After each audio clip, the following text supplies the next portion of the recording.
We're here.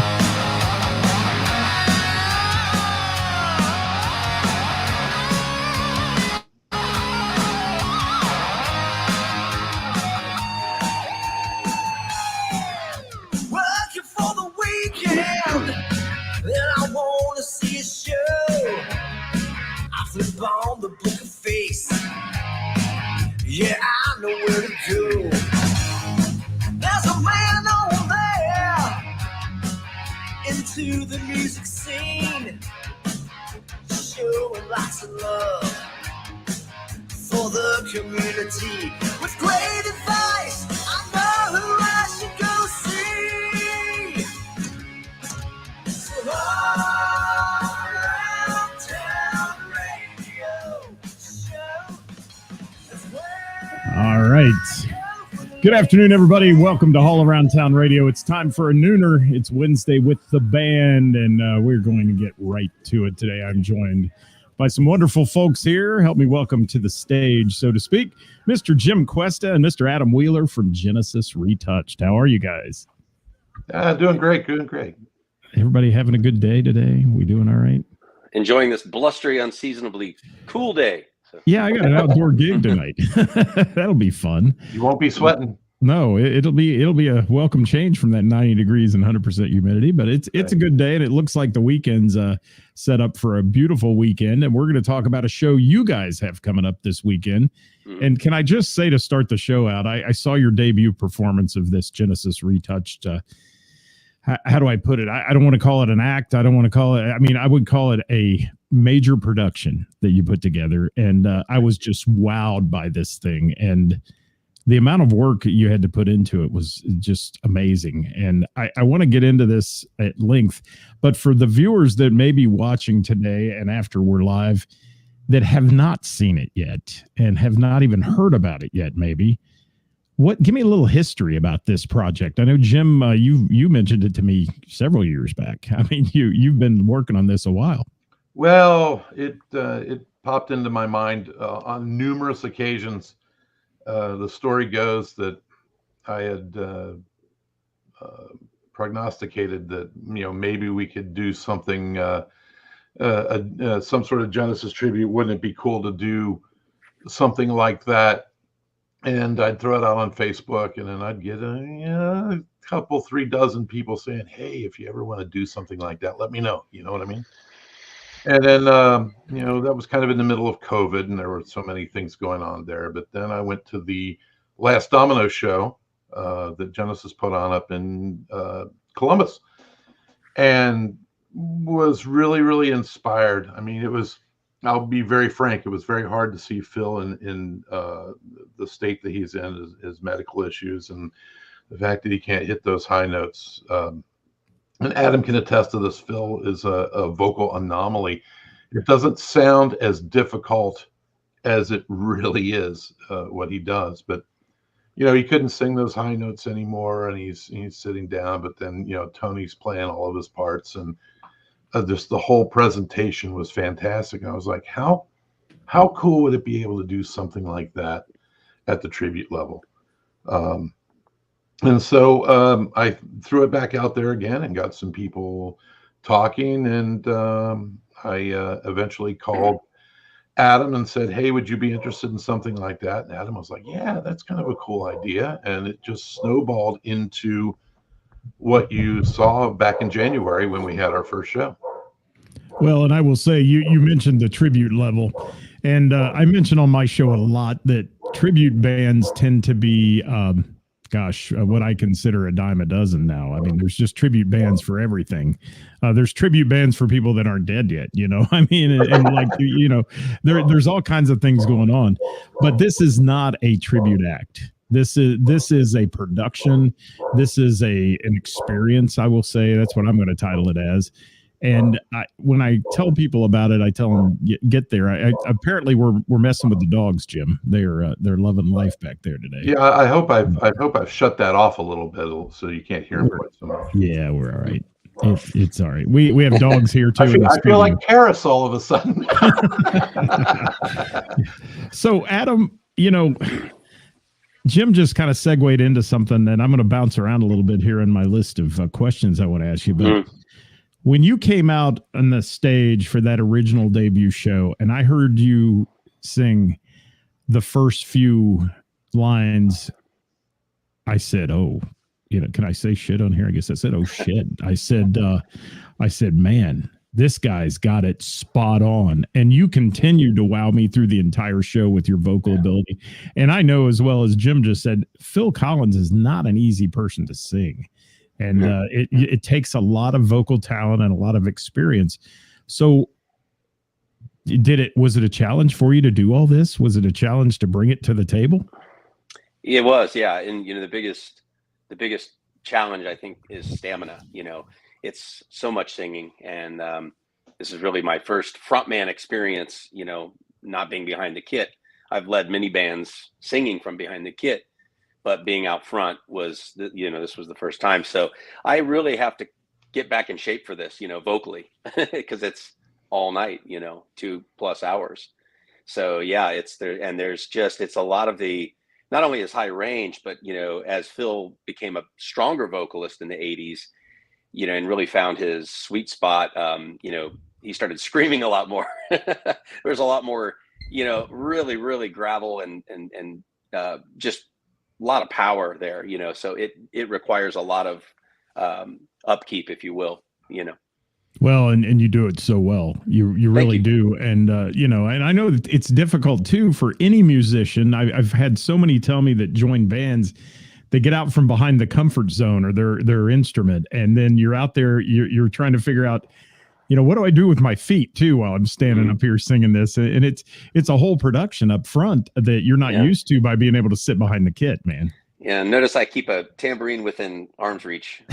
something to do, right? You're right. Yeah, because I do. I'm still kind of growing into that comfort zone, with not having sticks in my hands all the time. Yeah.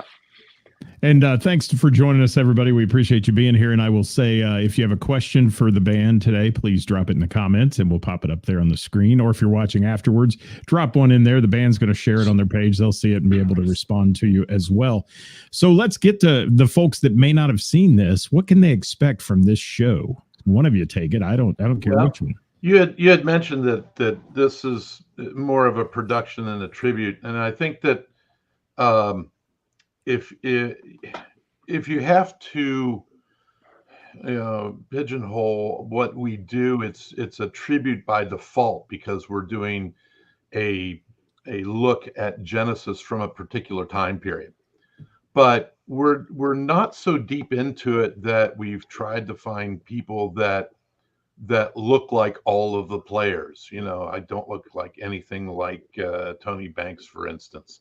Adam actually does look a little bit like Phil Collins, and I think it's the hair, Adam. Yeah, and I think depending on the song, I'll say this just from my standpoint. So depending on the song, sometimes he sounds like Phil Collins, and sometimes maybe not so much. But I think what's really important about what we're doing is we want to bring the essence of what a Genesis concert was from the mid '80s to the late 2000s. When they moved from the theaters and small arenas to the large arenas and the stadiums, and bring that to a smaller stage show, but give you that same effect. And I think that is what sets this project apart from the other tributes that are out there, or even some of the other Genesis shows. Now, I make a point of going back and saying we've made a conscious effort to go from late 70s forward in time, because the Musical Box out of Canada has that Gabriel era of Genesis really locked up, and they do the same thing for that era that we're trying to do for the later era. They have the stage show, the costumes, the graphics, the lighting that they do for the Gabriel era stuff, they do to a T. And then so we're trying to do the same thing for the later years. Maybe someday in the future we might have the opportunity to do a back-to-back show where they do the Gabriel stuff, we do the Collins stuff as a double bill, which would be really kind of cool, I think. But I mean, that's That'd be kind of very what we're cool. going for. Yeah, very cool. So let me say this too. You just said something on a smaller scale. You said than what Genesis was doing in the '80s and such with these big giant arenas. But I will say there's nothing small about your show. The sound is big, the talent is big, and the production is big. And we'll talk about production. I'm sorry, a little later on in the show. But let's talk about the band members, because you've acquired this stellar cast of players to do this. And like you said, you're not looking to look like them. You're not wearing a wig. You're not doing any of that stuff like some tribute bands do. You're actually trying to perfect the music of Genesis. And tell us about the people in the band and who you guys placed in certain spots here. Well, I'll do this real quick. I got a hold of Adam and asked if he would be into doing something like this. He was recommended from another area musician in town, and when I approached Adam, and Adam said, "Wow, now this is really, really cool, because I've always wanted to do something like that." And Adam had sent me a demo of him playing drums and singing a couple of early Genesis songs. I'm like, well, he absolutely understands the idea of the project, And then when I came to Adam, I'm like, well, who can we get for these next places? And Adam, if you want to take it from there to kind of describe how we came up with the other members. Well, I play with Clark Conley, our guitar player, Clark, in another group, Catalina Wine Mixer Band, and Clark and I didn't realize this when we first started working together, and maybe a year into our time together in that band, we somehow got on the topic of Genesis. I think it might have been a Steve Hackett show, and we both realized we were huge Genesis fans. So we had always in the background been talking about doing a Genesis project at some point, and how cool that would be. So Clark came to mind immediately. And then Devin and Matt, drums and bass, Jim and I had both, worked with or known already. And I think, Jim, you had actually worked with Matt. I had a little stint with Matt with a prog project that we were trying to put together, and we just kind of hit it off on a not just a musical level, but a personal level, where we had the same ideas and goals and what we were trying to do. And we, despite the fact that he knows more about music, or has forgotten more about music than I'll ever know, to be quite honest with you, him and Devin both are stellar musicians, as is Adam and Clark. But when I approached Matt about this, and I said, this is kind of, it's going to be a cover project. I don't know if you'd be interested in something like that. I said, dude, this is what a great idea. And then we were thinking about drummers. So let me ask Devin. And I've known of Devin, and I've seen him play with Spherical Agenda before, but I was like, well, that's a non-starter. And Devin came on board and said, I can't wait to do this. This is so cool, because I love Phil Collins. And it just gelled together immediately, not just, first, just because everybody wanted to do the project. And then when we started playing the music, that gelled together so quickly. And it became, it's not easy to do any band. Let's put it really, quite frankly, if you're going to do music well and try to do music well, it's not very easy to do that. But this could be as easy as anything that I think I've ever done, because everybody, they came prepared for rehearsal, and everybody just gelled together from a playing standpoint, from a personal standpoint. It's great.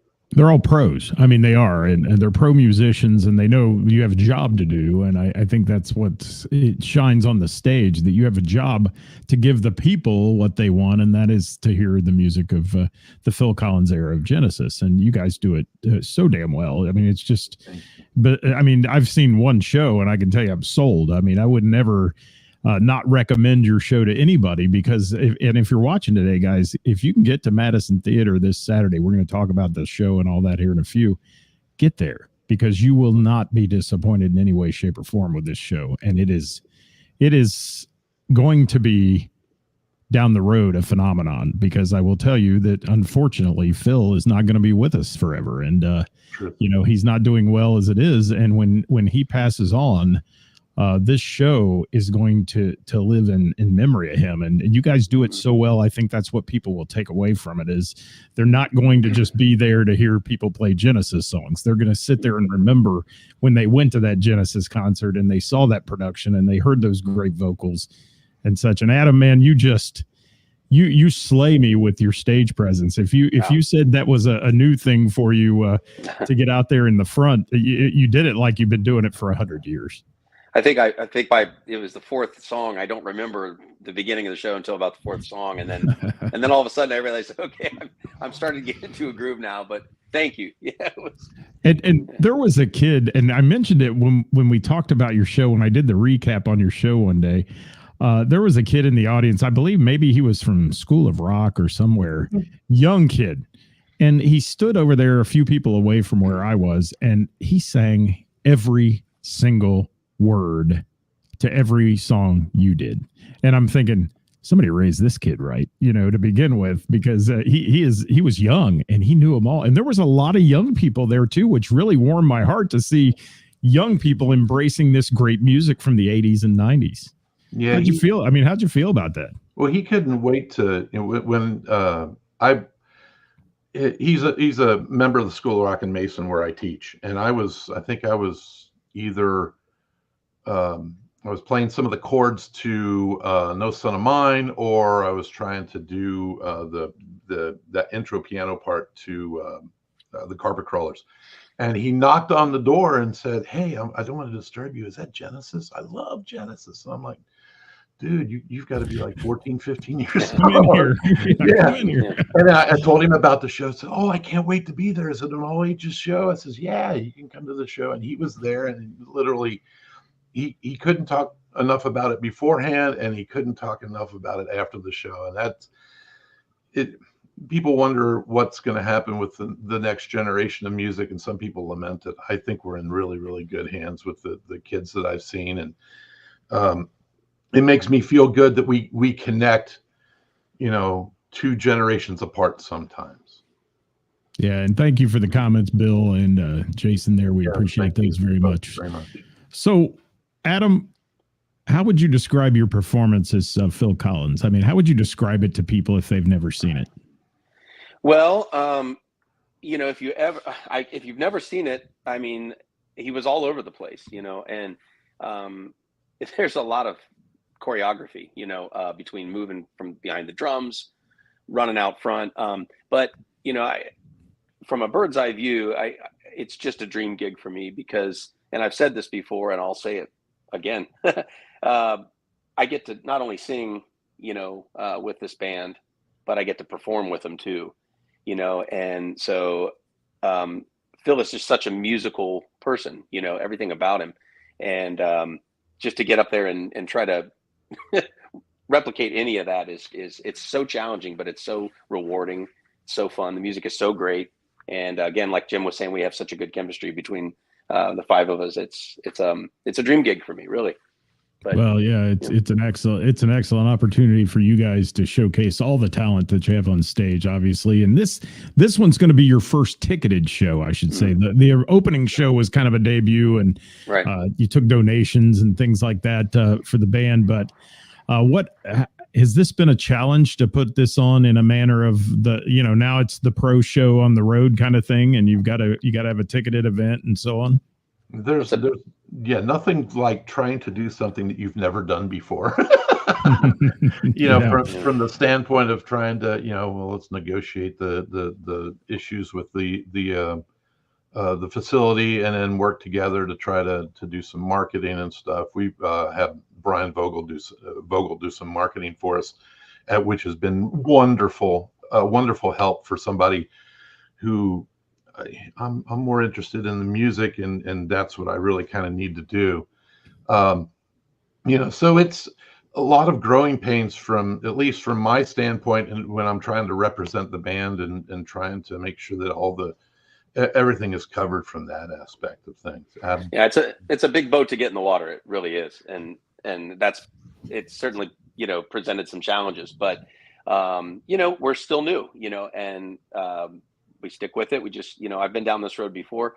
I think in time it will speak for itself. The music will tell everybody, and so we just next step, Absolutely. And I'm going to do a little screen flip here because I'm going to pop something up on the screen. So I'm going to jump you and Jim here for a minute. I want to put Taylor's comment up to you, Adam. There. Saw that. Hi, Taylor. That is so nice. And that says a lot too. Isn't it great to get to the point in your career that you're an inspiration to other people? And I think that says it all right there. That's amazing. Yeah. He's talking about his dad, Sean Stanley, who is a fantastic bassist and vocalist. Was in the Air Force Band. And I got to meet Taylor. Taylor is also a fantastic musician. And I believe is out at maybe Berklee College of Music, I believe, right now, or was. I'm not sure. But go big or go home. Right. Yeah. Very, How about that? Very, very talented. But yeah, thank you, Taylor. Yes. That's awesome. Well, let's talk about the results of that debut show a little bit. How did you feel after that? The people that were there, the buzz was happening, man. People were talking. Mm-hmm. Go ahead, Adam. I'll let you attack this one first. The buzz after the show. Yeah. So that's always the good and the bad part, or the sad part, is when it's over, all that work that went into that debut. And then it's like, okay, now we got to wait until the next show, now it's time to do it again. But I'm still buzzing from that, and it's certainly inspired me to kind of keep the next foot in front of the other, and just keep chipping away. We're hoping to add some new material as we go and kind of change up the set a little bit. So, each time we will try things out and see how they work. But I feel like the response from the first show was really good. I feel like we had a really good stamp in time of what Genesis did in the later years. And we'll see what happens, but more of that. Yeah. I've never experimented with in the drug crowd. I've been offered and turned it down because I kind of felt like I always wanted to be in control. But I can't imagine there is a high as good that feels as good as what the end of a show like that can feel like. Because literally we got done and I'm like in emotionally trying to hold it together. Like, I got together with these guys, not quite 6 months ago, and or maybe a little bit longer than that. And we had 6 rehearsals, and now we put the show together, and it just came off wonderfully. And then you walk out into the audience after the fact, and there's people waiting for you, and they want to shake your hands. It was the most unbelievable thing I think I've seen. And I was like, how you can't even express how that feels, I guess, unless you live it once in whatever you do. When you've had something of that type of success, and then the sad part is once it's done, then you want it again. So it is like a drug. No doubt. No doubt. And Jim, I've seen you, I've known you for a while, and I've seen you smile, but I've never seen you smile that big as I did that night when that show ended. You had a look on your face like we did it, and it was just so cool to see the accomplishment. And I know how much sweat equity you guys put into this. This was not something you just said, "Oh, we'll just throw it together and get on stage and make it work." You honestly couldn't believe my luck that I was able to do this with 4 other fabulous musicians and our production crew, and not only that, but to be able to. I mean, we had a 7-camera shoot there that we hired in, and we actually rented the facility on our own dime. And I'm like, if this thing falls over, not only did it not go very well, but I'm in debt up to my eyeballs. But the people were so generous that I think we were a few $100s from breaking even with all those expenses. And I'm like, God is good. I'm blessed. That is good, man. That is. And Dewey said when Adam started singing "Turn It On Again," I found his entire fan club was standing right in front of him, and they erupted with scream. You did have a fan club there that night, Adam. You had a bunch of people there. My family was front and center, and they'll And be there vocal. again. So, And yeah, they vocal. were and they made it known. Yes, That's cool though. And Bill wanted to know if there was a link to the video recording of the first show, and then I think Dewey may be talking to Bill saying check your messages there, but I'm not sure. Let me check and make sure Dewey's not saying that to me. But also, let's talk for a minute about the set list. Adam, you mentioned it a minute ago. With this entire songbook of Genesis, how do you determine what's going to please an audience? How do you put it out there? How do you determine what to play and segue into the next song? That's got to be a daunting task. Yeah, I mean, there's so many good ones, and gosh, when you look at hits, they had, just tons of them. But I think the one we try to balance it out with, obviously the older medleys and things like that.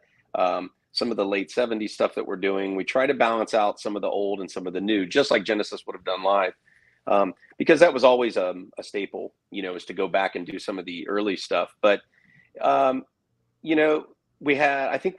did all the songs except we had one that we put on the chopping block. I believe it was the song Duchess. But again, we'll probably try to bring some of those and reintroduce them and swap out some songs to kind of see. It's always a little bit of an experiment, but it's never, you can always kind of, what if we did this instead of this? And, but then you have to factor in things like time too, do you play 2 minutes that are under 5 minutes each, or do you do a longer one of their more, experimental 8, 9, 10 minute tracks, and so you have to factor in some of the set lengths and things like that too. We're doing the drum duet, so that eats up some time too. So, we want to play so much stuff, but it's always a little bit of an experiment until you kind of find the best combination, Right. When I looked at actually putting the show together, I went back and looked at the history of what Genesis did through the mid 80s through the mid 2000s and what their set lists look like. Put them all in a spreadsheet, found out how many times they did them, and then came to the realization that there are some things that we absolutely have to do. Then there's going to be 1 or 2 things that I personally kind of really wanted to do and tried to put the list together just like that. What you see is pretty much of a representation of the We Can't Dance tour with other things that they kind of did only early in that Phil Collins era. For instance, they didn't do Man on the Corner very often, and they only did it early. I don't know that they did it in the 90s or 2000s at all. And I thought that was a cool one to throw out there for some of the hardcore Genesis fans that I knew that were going to be there. The old medley for that, and I wanted to do the Carpet Crawlers in its entirety because they did that both in the 2007 arena tour that they did through Europe, and also ended their the Last Domino tour with that as well. So wanted to put a period at the end of the sentence, if you will. But that's kind of how we came up with it, and thinking we're going to have a show announcement sometime in the next few months here in 2025, but we're going to at that point change it up.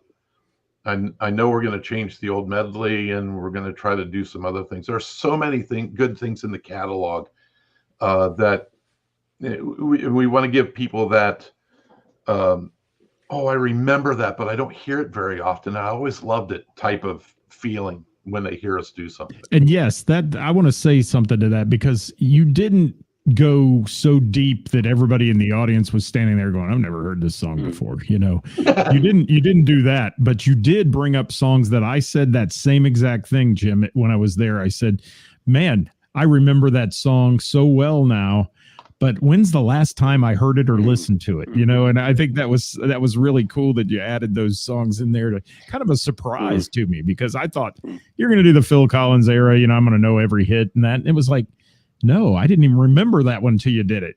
So that's a cool part of what you guys do. Thanks, Dewey, for that comment, by the way. Yeah. And let's talk about Adam's drum kit on that comment Dewey said. Yeah. What is this thing you call a drum kit, Adam? I don't have a picture handy, and the drums are in the rehearsal space right now. But yeah, so Phil never had a small kit, except I think in the beginning he played, on maybe a 4 or 5 piece kit. You might, there's a couple years period where you'll see him playing something that he doesn't have to like stand up to play.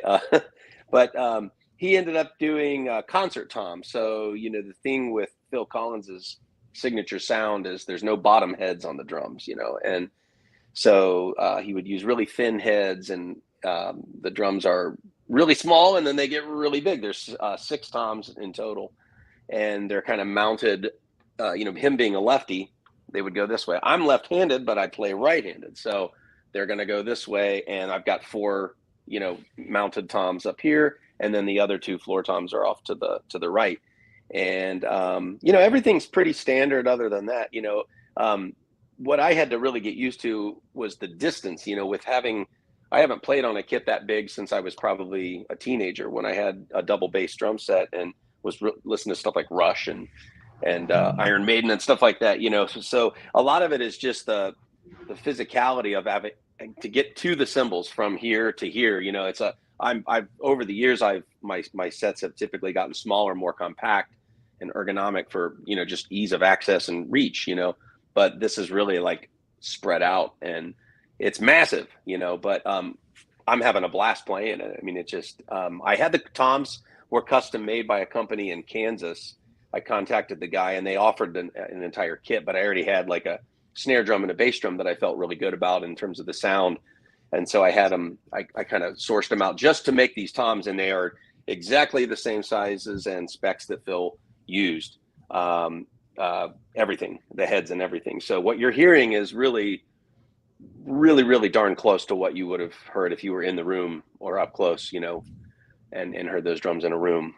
I was going to ask you if you had to take out like a home mortgage for that kit. That thing is huge, man. Yeah. It's a big set, but no, it's something I've always wanted to have, and this was like, hey, this is a reason to do it finally. So, there we go, Well, besides the great musicianship and vocals that you put on, Adam, and everybody else in the band, let's talk for a minute about this team you put together to do your production, because that was another part that took me back to the days of the Genesis concert, and it was a production. The lighting, the sound was perfect. The sound couldn't have been any better, I will say. Well, Todd Buck is one of the best in the business around here. Absolutely. Yes. Yeah. I've worked with Todd. I've known Todd for quite a while.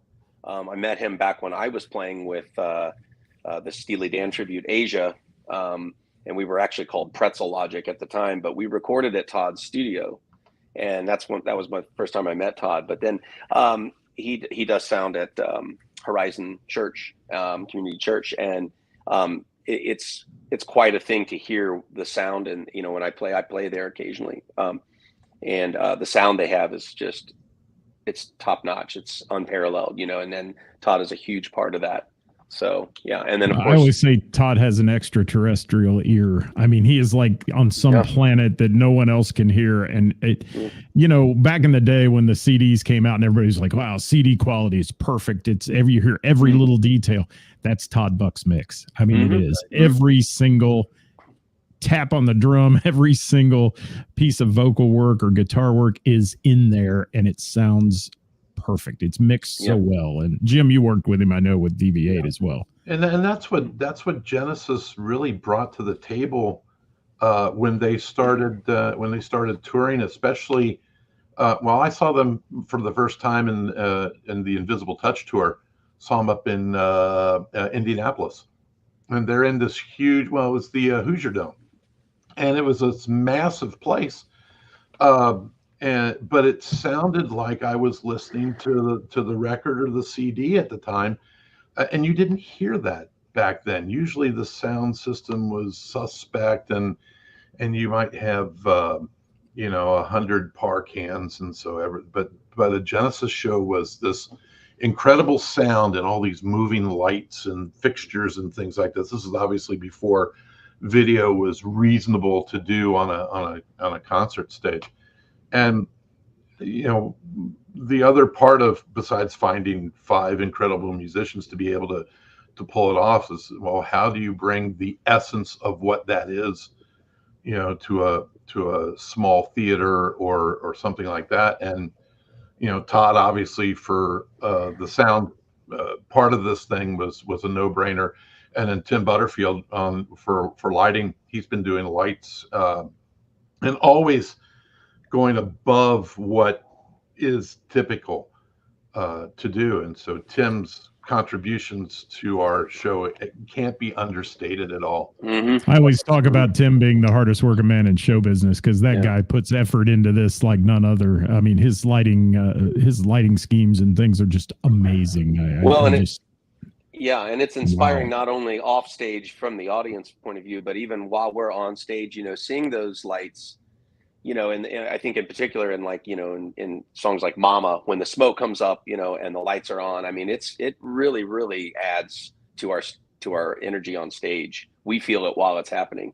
It's just, it looks so cool. Well, fellas, we are running out of time, so let's talk about this show on Saturday. Let's talk about what's happening, and that is going to be at the Madison Theater. And I was there for your debut show. Amazing venue, sounded great inside, all that. Talk about this show on the 13th of July, which is this coming Saturday. That's right. Yeah, the doors are at 7. The show starts at 8. It's a complete evening of Genesis music, so no openers. It's going to be not quite 2.5 hours worth of music, so it's going to be a long show, which is longer than most typical acts will do. We will have an intermission because, let's face it, most of the people that are going to come to the show are probably going to be around our age, and so having an opportunity to visit the facilities and grab a drink and not miss part of the show is going to be important. So we will have a short intermission in the middle of the show.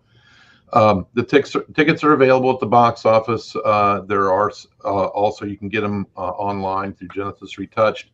I know there's been a little bit of a hiccup with some of the fees that have been assessed. I was informed by the folks at the Madison that sometime after 1 o'clock or so, that those fees are going to be reduced to what we had expected.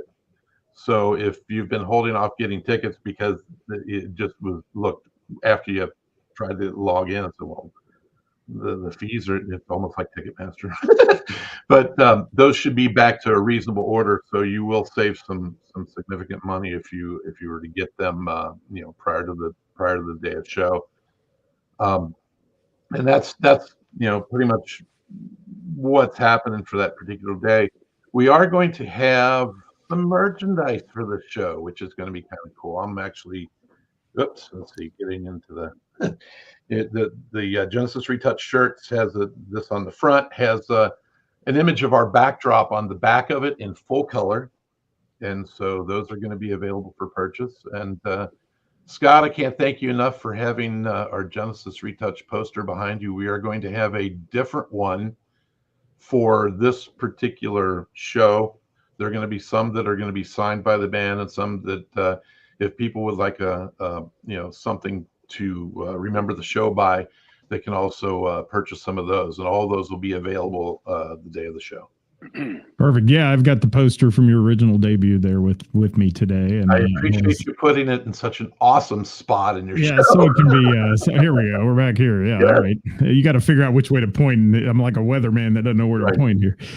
So, guys, this Saturday night, if you're watching, and a lot of people are going to watch this show after we're live, please, if you can, go watch this show. It is incredible. If you love anything about the Phil Collins era of Genesis, go, because you're going to see something that you're going to walk away from and say, that was perfect. And that's what I said the night I walked away from your show, guys. That was perfect. And I know you were having some jitters and such to get through that. I mean, it was all new to you guys, and you made it look flawless and effortless. And I just can't say enough about it. And I will continue to promote it as much as I can to anybody out there, because first and foremost, you're all a bunch of nice guys.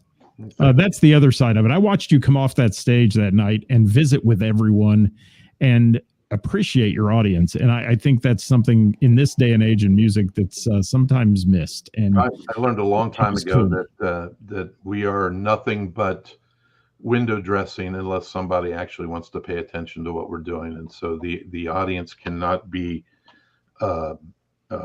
their participation and their attendance cannot be understated. They are just, we are so lucky to be in this particular part of the country where there are a lot of tremendous musicians, and there are people out there that want to come see us and will spend their hard-earned money to come see us. And I will say this with my arm untwisted, that what you do, Scott, for everybody in the greater Cincinnati and Dayton community can also not be understated. And thank you for everything that you do.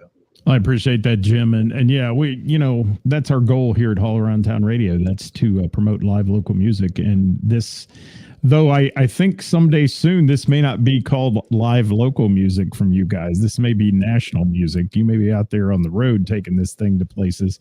And that's great, because that's what it deserves. That's the kind of production it is. And I can see you playing these theater gigs across the country if you want to. And I know you guys all have other jobs and things to do, but it's definitely got that type of impact to it. So again, thank you both. Man. Answer a few emails and phone calls. I'm going to make that happen. I hope so. Adam, it's been a pleasure to have you on, my friend. Thank you so much. Thank you, Scott. Yeah, thank you very much. Adam every once in a while. I ran into him at a little place not too long ago and said, "Hey, it's always great to see you." And Jim, I hope you're going to be doing your thing there at the Bell and the Bear Jam and all that stuff as well. Always great to see you guys. Genesis Retouched, Saturday the 13th, coming up this Saturday. Doors are coming at you at 7. And the show starts at 8 at the Madison Theater. So tickets are available at their box office, or hit up Genesis Retouched. Let me pop that up on the screen real quick here, if I can. And hit up Genesis Retouched on the Book of Face at Genesis Retouched, and on the web at www.genesisretouched.com. And give them a like and a follow and just a thank you for being out there and keeping Phil Collins' memory alive in everybody's world there. So thank you guys so much. We appreciate it. Thank you so much, Scott. We really appreciate your help. Hey, and a little sneak peek for those watching. I'll tell you guys too, first to hear it here, that coming up next Wednesday with the band, the fellas from Cheap Trick are on talking about guitars with me, and Rob Olson joining me on that one, and from Hofner Guitars and Maton Guitars, and Rob will be with us. So Cheap Trick will be here on Wednesday next week at noon. So join us there. Thank you guys so much. We appreciate it, and we'll see you next time here at All Around Town Radio. Tomorrow's Thursday, isn't it? Is tomorrow Thursday? It is. How's that work? Did you just do that, Adam? Can't you do that? Tomorrow's Thursday, man, and we're bringing you who's playing out the best musicians and venues in the tri-state. See you then, guys. Thanks for watching. Bye-bye. Hang with me a second, guys.